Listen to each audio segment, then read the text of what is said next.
তৃণমূল কংগ্রেসের second in command Abhishek Bandyopadhyay তিনি অভিযোগ তুলেছেন ফর্ম 6 নিয়ে। তার পরিষ্কার অভিযোগ যে ফর্ম 6-এর বিষয় নিয়ে একটা কারচুপি চলছে এবং সেখানটায় নির্বাচন কমিশন এবং ভারতীয় জনতা পার্টি একত্রিত হয়ে এই ধরনের চক্রান্ত করছে। একই ধরনের অভিযোগ করে মুখ্যমন্ত্রী তথা তৃণমূল সুপ্রিমো মমতা বন্দ্যোপাধ্যায় দলীয় স্তর থেকে চিঠি দিয়েছেন জ্ঞানেশ কুমারকে, যিনি জাতীয় নির্বাচন কমিশনার।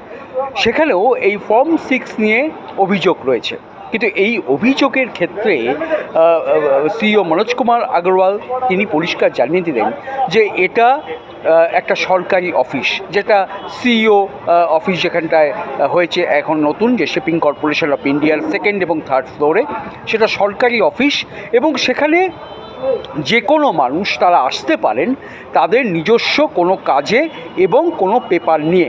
সেটা কিন্তু রিসিভ কপি করা হয়, নট ভেরিফাইড বলে রিসিভ করা হয় এবং সরকারি স্তরে প্রসেস করা হয়, যাতে যে কাগজটা দেওয়া হলো বা যে ব্যক্তি সেই কাগজটা দিয়েছেন